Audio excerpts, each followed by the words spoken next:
Welcome to the Bearded Finisher Podcast, your one-stop show for all things finishing and coatings. Your host, Zach, and a variety of industry experts will guide you through the art of perfecting your finishing and business game. From seasoned pros to fresh faces, get ready for tips, tricks, and trends to elevate your knowledge and business to the next level. What is going on, everybody? Welcome back to a new episode of the Bearded Finisher Podcast.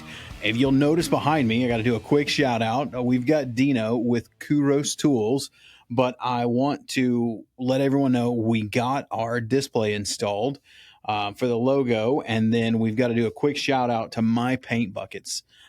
They are sponsoring the studio this year, so they're being a huge help. Go check out My Paint Buckets. They've got some awesome program management software for those guys that are out there doing new construction painting. He's been on the show. Chris has been on the show. He's going to come back, but the software is amazing. So kudos to My Paint Buckets, and thank you for sponsorship of the studio. Now, let's get into Dino Kouros with Kouros Tools. What's going on, Dino? Doing great. How are you? Oh, man, I'm doing good. Glad to finally have you on. I'll kind of kick it. I mean, I've heard of you guys, and then our mutual friend Jeff kind of really introduced me to, turns me on to you when he and I started talking. I met him back in the day when I used to work for a manufacturer, Centurion Wood Coatings. I was their executive director of sales for a couple years. And I met him there at a show with Stephanie and Scott. But he's going a different route now. He told me the other day he's kind of getting out of the cabinet finishing, going to do some metal stuff, which is a lot of fun with Vero, with Robert and Adam Fox and all those guys. But he has designed a really kick-ass tool with you for masking frameless cabinets. Yeah, it was. It's his idea. He, like we all do in the shop, we come up with a little jig to kind of help out with what we're working on. And he had purchased some vacuum pads from me years ago when I was, first kind of starting out, and talked here and there on Instagram. And then after I started working with another guy to create a product who had an idea for something, he reached out to me. Hey, I got something. What do you think of this? And try to steer him down the road first for patenting, before you do anything, before you talk to people and stuff, just like, if you think this is worth something, straight to the patent office, the patent attorneys, talk to them, and then, we'll continue the conversation. So it was a bit of a time of doing that. Yeah. And then he finally made the decision, okay, yeah, I'm going to go through with it. And so what I did was, he came to me with his design, his little prototypes. I said, you know what, ship it to me. Let me see it in person. Because from explaining it, I was like, oh, I think I can whip this up. I get an idea what it is. We'll fine tune it as we go. But the concept is simple, but a lot of times the best things are just simple.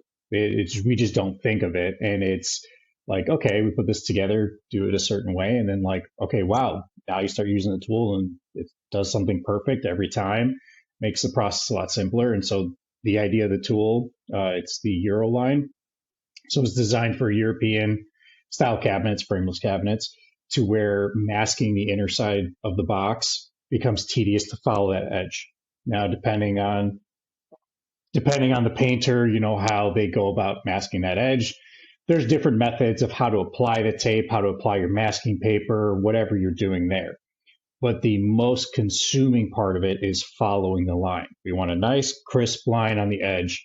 Well, the tool allows you to just slap that tape on there, let it hang proud, just put it on, mask the whole thing, and then now run the tool all the way around and cut that line perfectly, consistently. So you come out with a straight line, fast and easy. You come out with a slightly cut into the cabinet so that when that paint starts to blend over, it goes into that crevice. Doesn't bond so much with the tape, so that when you start to pull the tape, you have a nice crisp line as well. You don't get those little tears. Yeah. I used to always, when I was in the painting, I can't tell you how many deals I ended up building that were just concrete tubes from Home Depot, and I'd be like, just send me cabinet builders. I'd be like, just send me the raw edge banding, and I'll paint Yeah. it on this deal and send it Yeah. back. Or, you're always trying to say, all right, well, can you get acrylic? Can you get colored tape? Just tape it. I mean, because that is Euro cabinets are beautiful, but man, that face frame edge is a real mother trucker to get nice and clean. Yeah. And I mean, there's always lots of methods, like you said, that wrap it around that sonotube and then spray that. Man, that's like the best tip that if somebody hasn't seen that yet, they're like, that's the way. Just do it that way if you're building cabinets. But yeah, if you got already existing cabinets and you want to refinish them, just got to, the only way is to mask and paint. So that helps the process. Definitely. So let's talk about you. Have you always been an inventor, a tool guy, or were you a painter before? Kind of give us a little background on Dino. So I'm second generation cabinet maker. My father did it. Started in his early 20s. He's an immigrant from Greece, came to the U.S., stayed in Chicago, got into the trades, did the union for a very brief time, but then he got his hand cut from. My dad's missing the tips of 5 different fingers. So he's got half of one thumb, like his one middle finger, the top nub is cut off. So when he would flick people off on the job site, it was always a joke. I got one of those. Yeah. And so he had an accident where he cut his hand on a table saw, like pushing in, and went too far and literally cut from one part of his hand all the way almost through. It was literally just hanging off. And when it came to getting it all put back, I mean, we're talking this was like 70s, and like getting an accident like that, like, do you still have a hand anymore? Like, are they going to fix it? He went to a teaching college where the teacher sewed it back up. He's got full range motion, everything. So if you ever get in some kind of thing, the best surgeons are the teaching surgeons, because they're practicing this constantly, teaching kids. They have the most experience out of any experienced, surgeon, because they're just teaching it every day, all day long. I mean, that's a really good point. I didn't think about that. It makes a lot of sense. They're repetitive. I mean, the repetitiveness of them teaching it over and over again. I think that's a bit of information that, what was it? I had my meniscus torn from playing soccer in 8th grade, and went, because of my dad's experience, took me to a doctor that deals in teaching students meniscus repairs. And dude, he was in there, done, like perfectly great knee, like no problems. Like he's just like, yep, I do this 100 times a day. Like this is nothing. Like, yeah, the teaching, if you can get a hold of a surgeon that is a teacher, best outcome you'll ever have. That's a good idea. That's a good idea. So I didn't hit on this. Where are you? Are you out of the Carolinas where Jeff is, or where are you out? Chicago. Chicago. Okay. So you're over here by me. I'm in Texas. Yeah. Yep. Good old Chicago. I love it here. We got our Midwest weather here, but to be honest, it's such a great city. There's so much here. The industry is just all over the place. I mean, you can, there's never a dull industry like where there's no work. There's always some kind of work here. Yeah, I love it here. So going from my father, learned from him. Then as a kid, I was following him on the job site. He always ran his own company, and it was always very small. My father, myself, as I was growing up, one carpenter that was with us for up until my dad just kind of stopped working because I kind of took over, but he'd been with him before I was born. So this guy's been with us for, God knows, the most calm master carpenter that I really learned from him, because my father-son relationships are always tough. He would just yell at me. And then I would go to Yanni and he would explain it better, or I'd learn from him because he was more methodical than my dad, being the businessman while still trying to do the work, would hurry up and do all these things. But Yanni was very calm. Just everything was a step forward and never steps back. So just take your time to do this, do this, do this. And Yanni had experience as a painter before he became a carpenter. And so that's where he had all of his patience. When it came to anything painting we had to do, because back then I'm the one who really brought into the cabinetry with my father the spray aspect. It was always brush and roller for them because he was very experienced at that. And back then it was a lot of stains. I mean, you're wiping stain, brush and rolling like a clear varnish or a shellac. I mean, that was probably 75 more. As far as I can remember, it was always lacquers for us. Never did so much shellacs. Yeah, it was always lacquers. And so I learned from my father after school, going to work with him. And then when I went into college, because of my background with my father, I wanted to go and be, a step better than him, essentially, and say, I want to be an architect. I want to be the guy who makes the drawings for the builders who do this. I feel like I have all the experience working with him. Once I went to college and then I saw the workload that these architects are dealing with, the opportunities in the market for them, the hours they're putting in the studios at night while everyone's partying, I'm like, I love building things. Does it have to be on paper or can I just build it with my own hands? So I switched my major to construction management and actually dropped out early. I didn't even finish college. I was doing great in all my classes. My teachers were very aware of me in the classroom because I was asking questions outside of the textbook material because I had dealt with it with my father on job sites. You had the real world experience. And so I always had a great relationship with my professors. And when I'm guessing most kids wouldn't have done this, but like when I was dropping out, I went to them privately at their offices and like, I'm sorry, I really love taking, but I have to drop out. There's no point for me to go into debt for college. I just need to go and start working with my dad and help keep the business going because it's literally just my dad and the one and Yanni. And we were doing the type of projects we were doing were all commercial. So we're doing banquet halls, banquet halls, restaurants, diners, type of things. In Chicago, there's a lot of diners and the type of different demographics in Chicago. You have Greeks, Polish, Mexican, all these different demographics. There's so many different types of places to eat. So like restaurants was a big thing for us to do so many different restaurants. But we focused on the Greek community because we're Greek.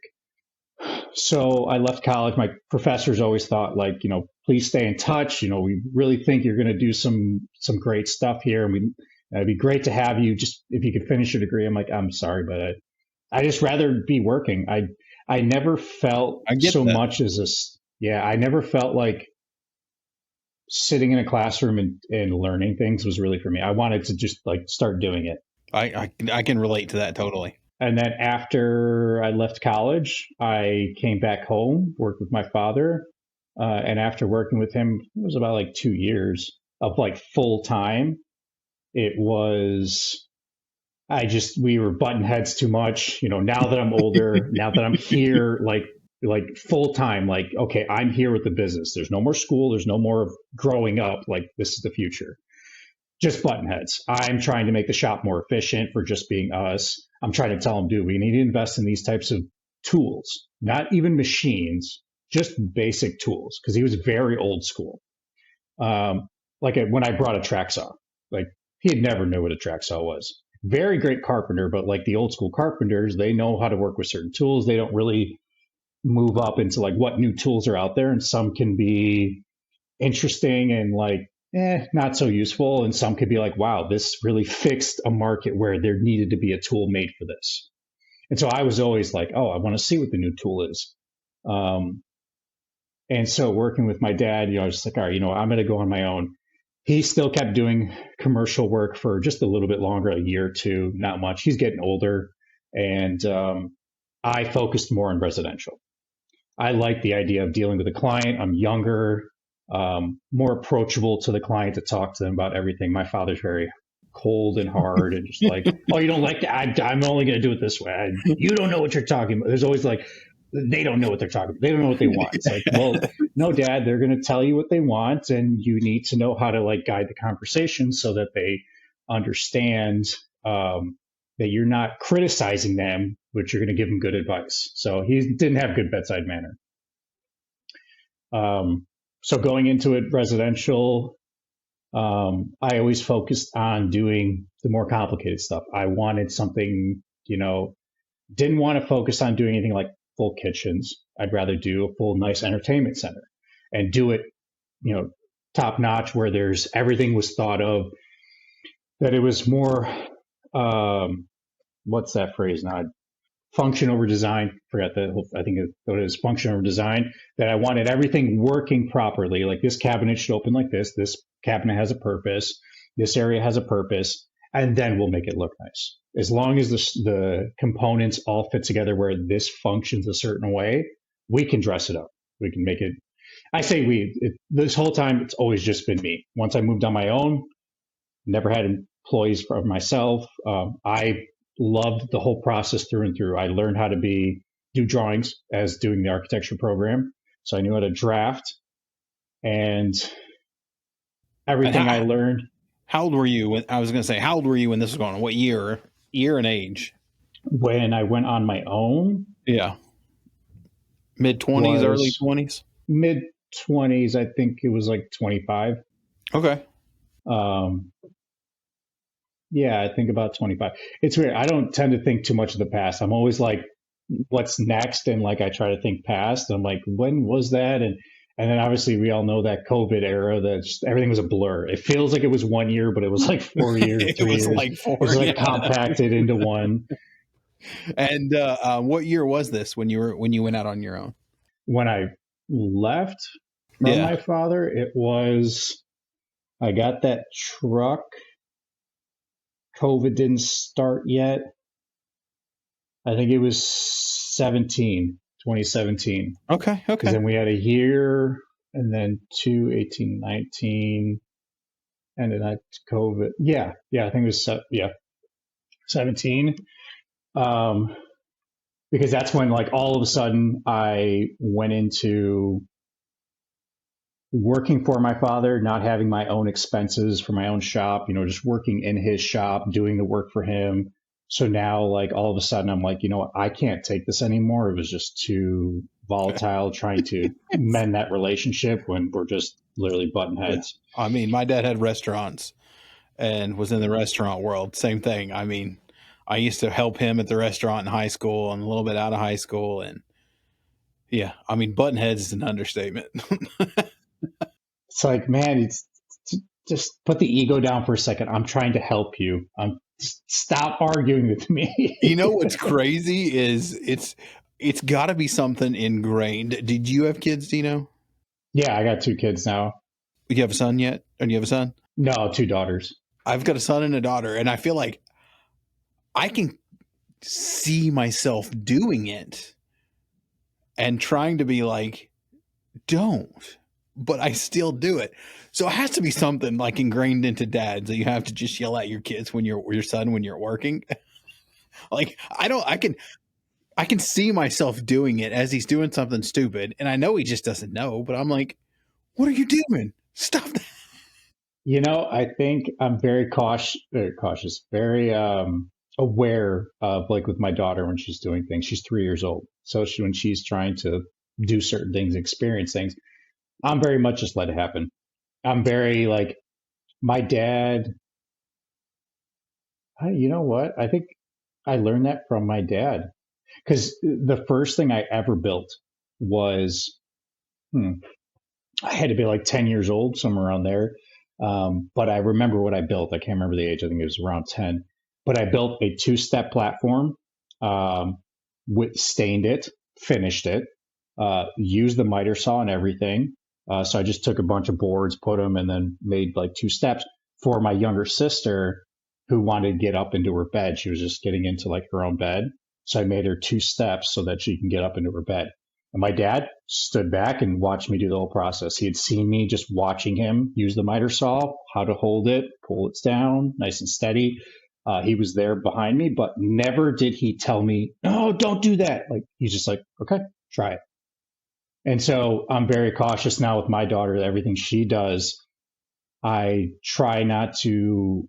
I think I'm pretty good. I don't react. I watch her, what she's doing, and if she fails, tell her, oh, did you learn? You don't want to go on the edge of the couch. You're going to fall. You got to pay attention. So I let her have that experience. It's weird. Like, I would agree. I'm very much, my daughter's 4. I'm very much like that with my daughter.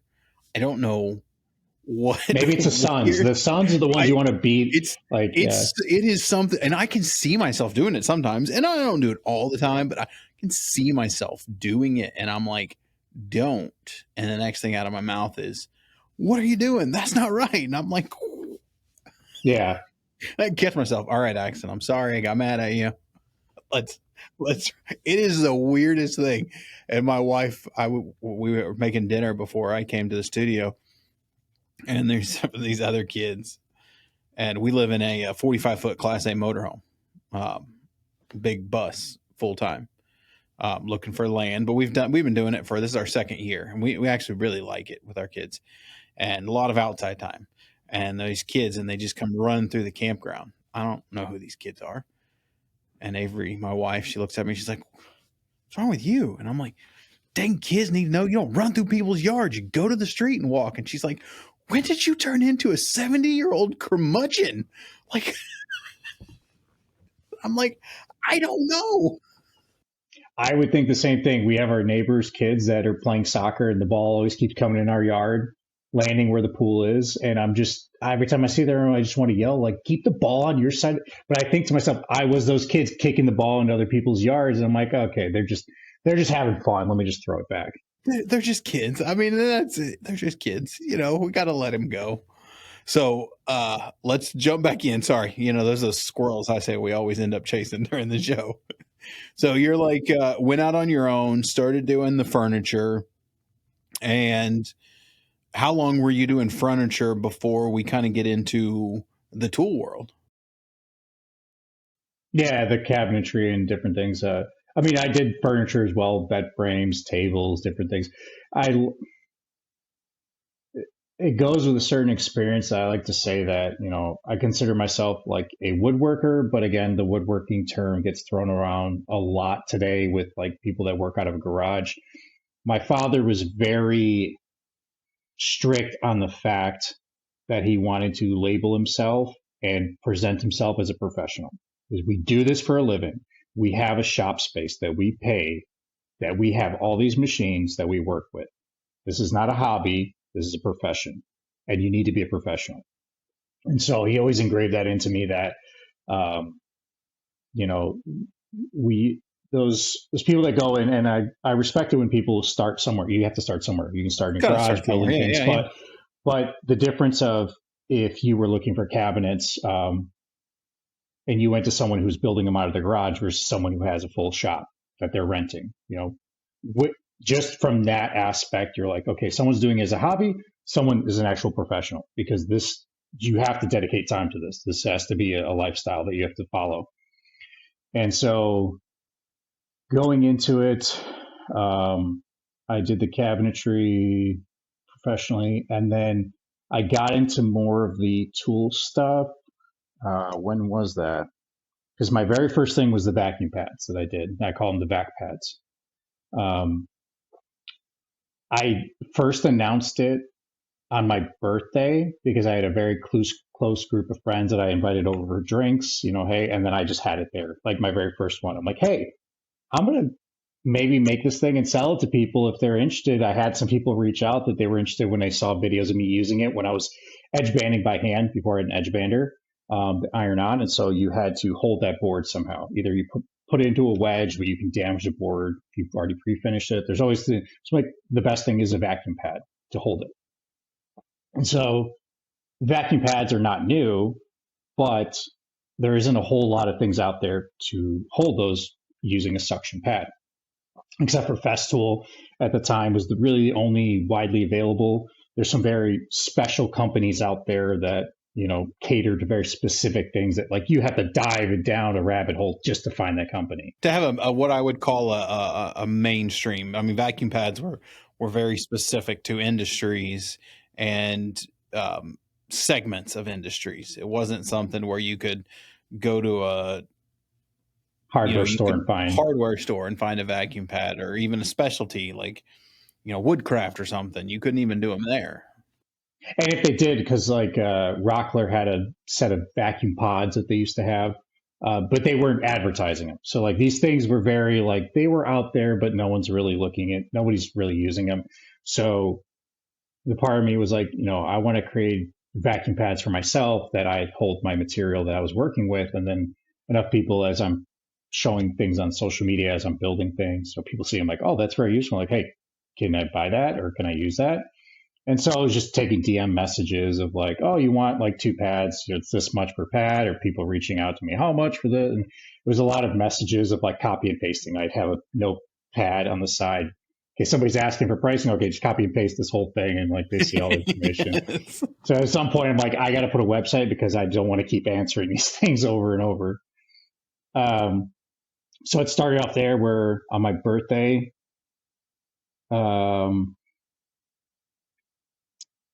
it was, I can't remember that year. I think it was just before. If I looked back at my Instagram, I can see, because I remember those posts that I was doing showing it originally, and then I could narrow it down. But yeah, 4 or 5 years ago, it has to be. But I started that, and it snowballed into more. I didn't think anything of it. I thought it was a part-time. I'm going to make some jigs, things that people could usefully use, put information out there, and that everyone could use these things, because there was something where people wanted a solution, but they didn't even know what type of a solution there was for this type of application. So I made the vacuum pads, and then from there it was a part-time thing always with that. I continued building things because that will be to the end of the, until I retire. I have a passion just for building things. I want to make something very intricate, something new. I want to try new things. And so from that, I'm always looking for the right tools to do the job. And it's not so much that I want to just go buy tools that somebody's already made, because in most situations, from being in this so far that I have now, you see a lot of this, and you might have seen this, that, there's big companies, they put a lot of R&D into products, but it doesn't feel like they have a connection to the actual workforce that actually uses the products. They'll make something, but they really didn't think it through to the person who's actually going to use it and ask that real feedback that says, no, you should have made that handle like this. This is more comfortable. Why did you do it that way? You just didn't think, you just like put a handle on it. Yeah. I mean, whatever was quick and easy. Yeah. I mean, I get that. Those big companies, and I get it. Some of them are going to have to be that way. But that's, to me, like the crux of the whole podcast and everything is, that's what's great about this country, is just somebody can come in like you, and you can see a need to create that unique product that there might be something else out there. It's like, you're not recreating the wheel, but you're putting the thought and the service behind it. Exactly that. There's some things that I'm coming up with that might be new, relatively, like there's nothing really for there, but there's a lot of things out there that need to be either recreated or redesigned in a better way to offer things that just the bigger companies will not tackle. They will not do it this way because in most cases it's profit. They want to create it in a certain way where we want to have this margin, this and that. I want to create these tools, and obviously it takes time and effort to do these things.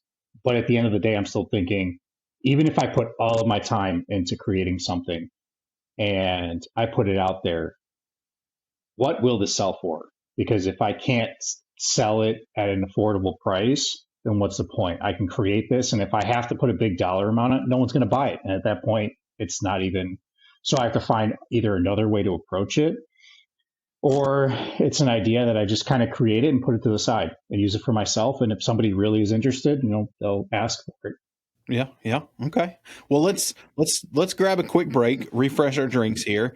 And when we come back, let's jump into, what you guys are offering now and kind of how that led into, we were talking earlier about Jeff, how that led into Jeff and kind of a little more into the Euro line, but just in general, full offering what you guys are doing.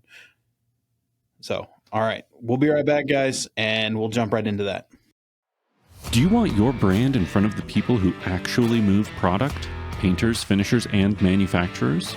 The Bearded Finisher podcast has pulled in over 75,000 downloads and reaches across the entire finishing supply chain, from job site to manufacturing. From single episode sponsorships to social media promotion, we offer flexible options that get your brand noticed. Real reach, real results. Visit thebeardedfinisher.com and let's get your brand front and center. Are you a residential painter buried in admin, scheduling chaos, or constant material delays?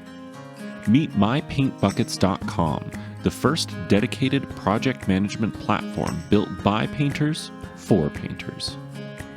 It delivers turnkey workflows to simplify your day, from project sharing and material ordering to scheduling and EPO capture, so you can focus on scaling your crew and maintaining the reputation you've worked so hard to build. And if you're a supplier, painters are evolving faster, smarter, and more efficient than ever. The suppliers who thrive over the next 10 years will be the ones who build real trust. That's why we created free tools to help you keep up and stay relevant. Head to mypaintbuckets.com and see why the next generation of painters isn't looking back. All right, guys, let's jump back into, so now, like we said, let's get back into kind of take it up a little bit of current time, maybe like what, so the way I understood you before the break, you still are creating furniture. Do you you still have the cabinet building and finishing side? You still have that company, and then you've got the Kouros Tools that is a different company. And are you like 50-50, or is the tool company still part-time? How are you dividing your time between the two? So yeah, as of, I would say, almost 2 years now, it became 90% Kouros Tools, and then my cabinetry side of things was always Kouros Carpentry. So I think if I still have the Kouros Carpentry, and that Kouros Tools is now like a sub portion of the business. Something that where when it comes to business things, I'm not obviously the most educated in that sense. Like I said, I learned from my father, who was an immigrant. He wasn't very business oriented or even knew a lot of business terms. So all I learned from him was like a work ethic and just, moving forward and the type of work. When it came to business things, I always, try to ask advice from people. And so what I do is I just keep it as, yes, I'm Kouros Carpentry as a business, and Kouros Tools became a sub portion of that, or subsidiary. Subsidiary, and brand more so now. And so as of 2 years ago, it became 90% now Kouros Tools and 10% cabinetry, because I still do not want to let that go. I have a full functioning wood shop with all the machines you could really need, and I don't want to sell them. I want to keep them. Well, if you think about it, though, I mean, then like if the tools aren't costing you any money sitting and the shop's not, but the inspiration, correct me if I'm wrong, I mean, the inspiration, a lot of creating the tools comes from building and finishing cabinets. And that's the part where I find myself that it's kind of like R&D. Exactly that. And that's the interesting aspect of it, is that when I get asked for jobs now, what's nice is that the Kouros Tools part, from a business standpoint, is bringing in more money than I would have done as a cabinet maker, because of the amount of time that you bid out a nice high-end project. And I was focused on more high-end stuff. It was never cookie cutter. It's like somebody wanted something specific. That's the stuff I would do. Yeah. My father-in-law always taught me, in this world, in the world that we're in, whether it's finishing or it's cabinetry, you're selling hours. Essentially, that's what it takes you X amount of hours to create something, takes you X amount of hours to finish something. So unless you just want to work incessantly, you've got, say, 2,000 hours to sell a year. If you don't want to work all the time, you got to get the top dollar for those 2,000 hours. Otherwise, you're never going to make any money. So you got to go after the premium, the high end, maximize the money that you get for those 2,000 hours. And then instead of doing a whole bunch of work, you can do less work for more money. Do more work for less work or less work for more money. That's pretty simple. And that's what I started looking at. And I can't remember where I really hit home with that aspect of it, to where focus on the better paying jobs. And even if they are not as frequent, those will add up over time with your sanity still in check. If you're chasing small jobs, where I'd done a few whenever I first started on my own, where I'm building a custom door for $1,500 and it takes me a week or two. It's like $1,500 including material. Like, what? I wasted so much time to build a beautiful door that should be worth $3,000 to $4,000, but because I'm by myself and I'm starting out, I'm also reflecting that into the price. You know, what machines I have. It's not like I have all the experience to build it, but I still reflect in, like, if someone's hiring me and, you know, they came in and be like, it's the difference between walking into a person who has all Italian machinery in their shop and high end everything versus a guy who has a few machines, but let's say the quality still comes out the same. It's like, I still can't charge as much as him because my overhead and everything is not reasonably there. I could ask to charge that, but it wouldn't be fair to do that. It's like, I don't have those costs. So I focused on getting on to those bigger jobs by investing in machinery, doing all that stuff to get into it. And that, so I can comfortably say, yes, I charge this much. And then, oh, wow, that's expensive. Well, because I have all of this. All of this helps me do the job. This costs a lot of money. You want your dining, I'm sure we know that example of somebody who's asking a carpenter to build them a dining table. And they're like, oh, I can buy this on Wayfair for like $400. Like, yeah, but the slab that you want for your old table is like $600. That's just the slab. I've been into so many wood shops, you know, on the finishing side when I had my company doing finishing for them. And I mean, every time I had one guy that was getting ready to retire, and he's like, you should buy my shop. You know, you could run this. And I'm like, yeah, I mean, but here's the thing, brother. Like, I love what you do. And I think it would be fun, but damn, this stuff's expensive. Yeah. There's like, a lot of as overhead. a painter, I've got a compressor and a booth. I got 2 booths, a giant compressor, and a bunch of guns and some nice equipment, and I probably still don't have a quarter of what you have in your shop. When you had CNC and edge banders, Yeah, and all I'm of like, that, yeah. I mean, I probably have got 20,000. You've probably got close to $100,000 in here. Like, I mean, the amount of equipment that you guys have to be able to compete against to do the stuff that the Wayfairs are doing or that Amazon's putting out there, it's insane. And it's also a difference of quality. I mean, the stuff Wayfair puts out there, like, sure, we can build the same thing, but like the raw material they use versus what I would use, completely different aspect. But, you know, I'll build it exactly the way they built it for every joint, however it goes together. But like, material I'll use will be way better than that. Yeah, there's a forgotten. It's a shame that it's forgotten that the idea of craftsmanship. You know, you're paying someone for someone who really knows what they're doing, and that's not just the cabinetry aspect; it's the finishing. And to me, the finishing. Once I really honed in on the finishing side of things, so like I said, I used to do lacquer with my father, and once I introduced that spraying aspect with the Harbor Freight gun, the first one we tried, that purple one. Trying to spray, and I remember the first project spraying because we were doing produce stands for a market. And so instead of just roller lacquer around the whole thing, like, Dad, we can do this way easier if we just spray. Just spray and just go up and down, and like, why are we roll it and then go ahead? And I feel like this has got spray. a 3-week, $1,500 door story behind it. No, that we charge appropriately. But the thing of my dad's like, me trying to explain to my dad, you know, we need to do better. So we go into that project spraying, and now there's slightly no spray booth because we're just getting into spraying. But these booths or the pro stands are 10 feet long, 5 feet wide, built as one piece. And we're bringing them to the store. They're bringing a tow truck to put it on a tow bed and just haul the biggest thing there and just put it into the store. So it's all one piece.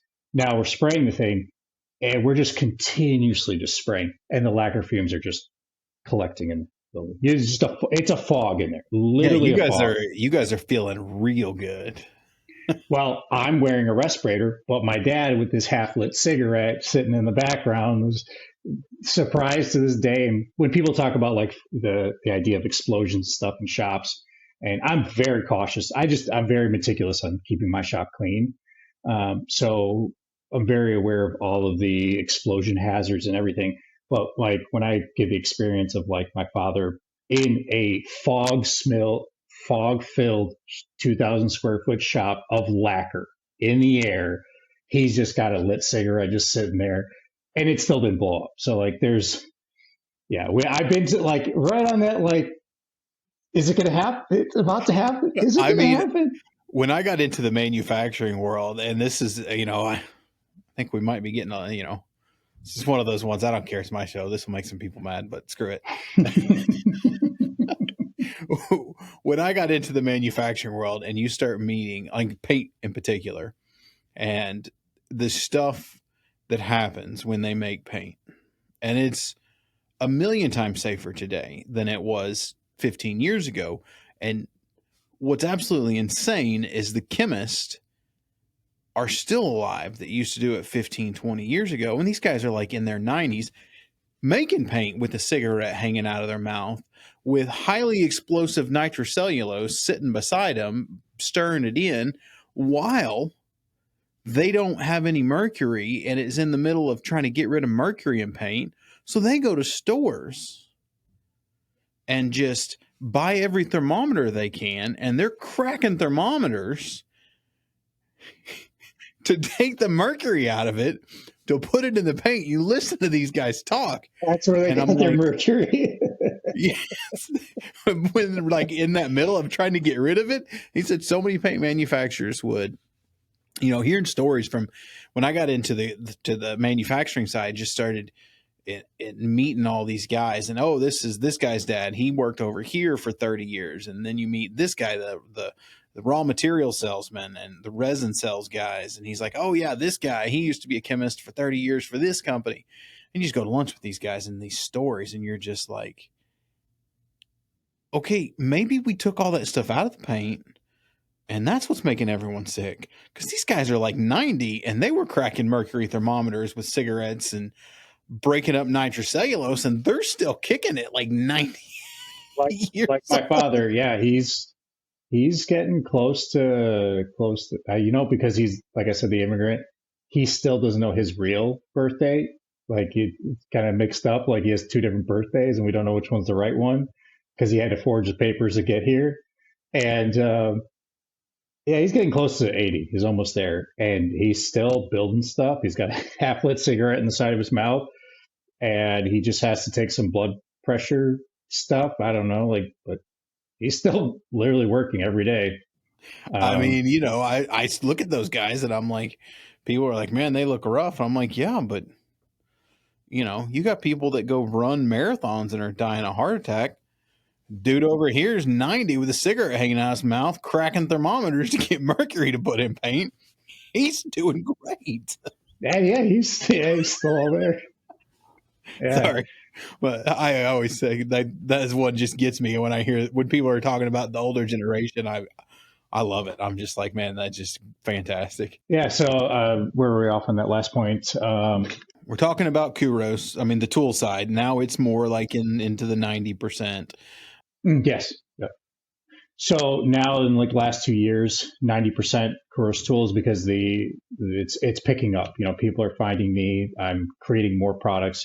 From starting from a vacuum pad to then miter. I created different versions of a vacuum pad, like a portable version.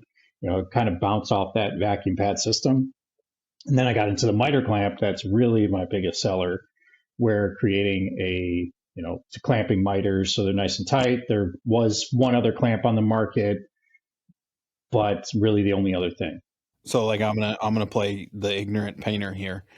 Like a miter clamp, when I think of a miter clamp, I think of the tool that I've seen, and it's got a blue handle. We won't say any names. That is, I think it's blue. It's like metal tool, and it's metal. When you got a drawer box and you're trying to clamp the ends of it, is it something like that? Like if you're putting together a drawer box and you're trying to clamp two pieces Is that a miter clamp? So drawer, you threw me off with drawer box. I'm like, wait, a drawer box?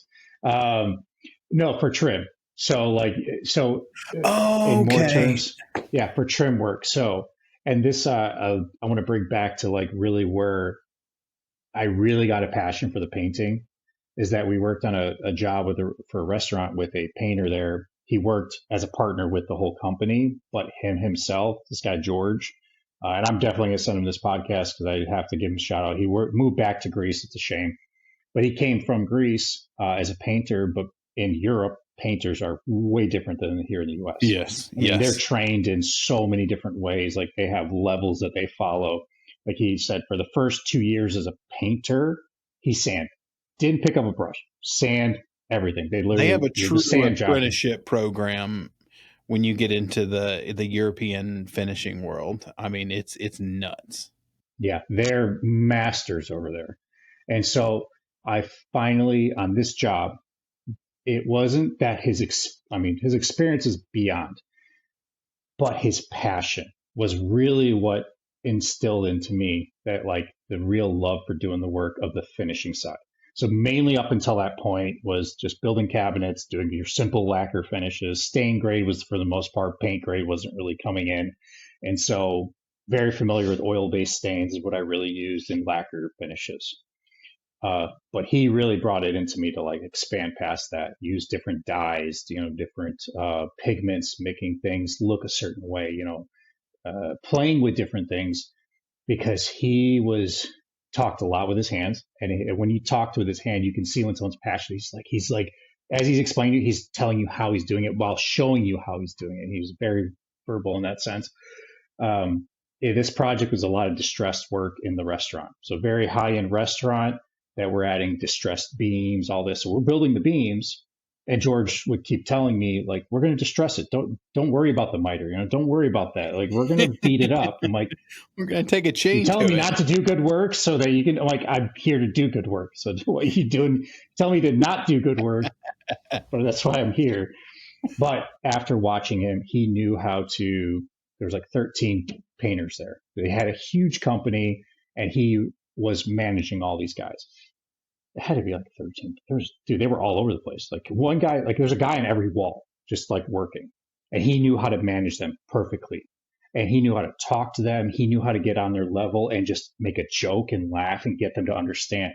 And so when I watch him while I'm working, I'm like, wow, this guy, like, I've never seen someone care about so much about painting. But he's teaching them that project. They did Venetian plaster all over the whole restaurant. So that's why they had a guy on every wall, prepping the wall, doing everything. And he's sitting there, he's working with them, showing, okay, you gotta, stand here, you gotta make it uniform but ununiform. Like you gotta do, he's explaining things and cracking jokes. Oh man. And he really got me into the finishing side of things that, to this day, if it wasn't for him, I haven't worked with a painter like him. And anyone's ever asked me, like to this day, I do a project, they're like, oh, you have a painter to recommend. Like, I had one guy, he's in Greece. I can't recommend anyone else. There's another guy that I've met here in Chicago more recently that he's very good. But if I say the best painter I've ever met was him, and I haven't met someone since. So did he go back to Greece for family? It was more of like he worked so hard coming here to the U.S. He came here to live the American dream, to work and have something, but he realized how hard it was to work here. And since he really grew up most of his life in Greece, he went back. He's like, you know what? Life's not worth just working. I want to enjoy, like if I go to work, I want to be able to get off work and just go right to the beach. He lived on a city that was right there on the beach or by the coastline. And so he's like, I go to work and then I can just go to the beach and then I can spend time with my kid and all that. So he cared more about family, which was a good thing too. He really loved his work, but he also wanted to still, be with his family. That's cool. That's cool. Well, man, good for him. Good for him. So when roundabout. So he got you really into the passion for finishing. Now, in the tool line that you have, is this the Euro line? Is that the first tool that you've done for the finishing world? No. So that's the most recent one now. So when it came, okay, this is where I was going with that point. So he really got me into the finishing. So that's when I really branched out and started looking to things outside of lacquers. And then I went into and I found Jack, who's a renter supplier in Chicago here, through a guy I was buying, woodwork supply in Elmer's. And I got to him because there was a painter going out of business, had a few woodworking machines, found them on Marketplace, went to buy some stuff. And I told him, like, I'm really looking for better finishes. I don't want to go to Sherwin-Williams and stuff. I got burned by their reps that were like, oh yeah, use this product. And I use them. Like, this is not like good. I don't feel like this is right. Like, there's got to be someone above you guys that I'm thinking, like, who's above the chain store? And so he referred me to Jack. And then from Jack, now I had, at this time, George was still here in the US. And so George, I brought him to Renner as well. Be like, hey, George, I finally found a paint, because he had dealt with Sherwin-Williams reps all the time because of their business and the amount of volume they did. That's where they went to get their paints. So then George was happy to meet him, really use, European products, Italian finishes. It's like, oh, this is like the moment he opened a can there, he's like, this is the paint we use in Europe. This is what we use in Greece. I can smell it. It smells like the paint we use. So he knew right off the bat. He's like, yeah, this is the place. Because they're doing, because Jack does, he does Renner solvents. He does a lot of water-based now because of the restrictions and everything, but I stick to just the solvents. Yeah, he's one of the only, there's very few guys in the U.S. that Renner solvent. I know he's one of the only guys, him, and I think, man, I don't know if the guys out in California are selling them. I doubt California selling any solvents with the laws they have there. You can still get away with some crazy, there is some weird laws in California when you're selling to a manufacturer versus residential repaint. If they're like an OEM, it's, somebody owned an OEM who knew somebody in Congress that got them kind of carved out of that 275 rule. Exactly. But yeah, so he got you. So you're still using Renner solvents today. Oh yeah. Yep, I love their polyurethanes is what I use for all my cabinet finishes. And then if I really want that extra durability, their acrylics are amazing. Yeah. The pot life too. I'm a Solvent 2K guy. I love Solvent 2Ks. I don't think there's a better product on the market. Acrylics are good. I like acrylics, but Solvent 2K, the workability that you have with it and just how it feels. Have you tried their Solvent acrylic 2K? They have their 2K. I forgot. They're hybrid. I don't know that I've used their Solvent acrylic 2K. Circa used to have one that I used, and I really liked. Circa is another Italian company. They have a Solvent acrylic 2K in the high gloss that I used a ton. Their wet look was an acrylic solvent acrylic 2K, and that stuff was like bulletproof. I loved it. Yeah, the durability was amazing. But what I loved, I haven't really branched outside because once I met Jack and I really used Renner, I'm like, this is a great product. And now when we're in that Italian finish line, I think there's a lot of comparisons all across the board that they're pretty much, that's the top tier. It's really, it's really who do you have access to at that point? And so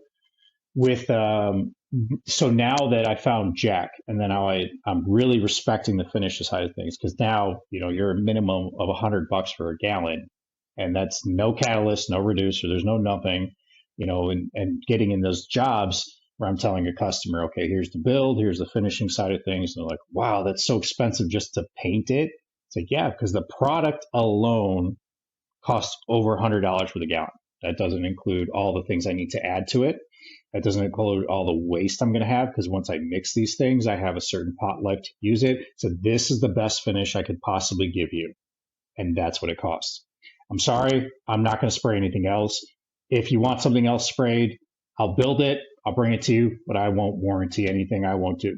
I give them a reason to say, I'm disgusted with the reason you don't want me to use this finish.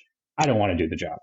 And that's a wrap on this episode of the Bearded Finisher Podcast. We thank everyone for joining. Keep hustling, keep learning, and never settle for anything less than your best. Remember, the path to perfection is a journey, not a destination. Until next time.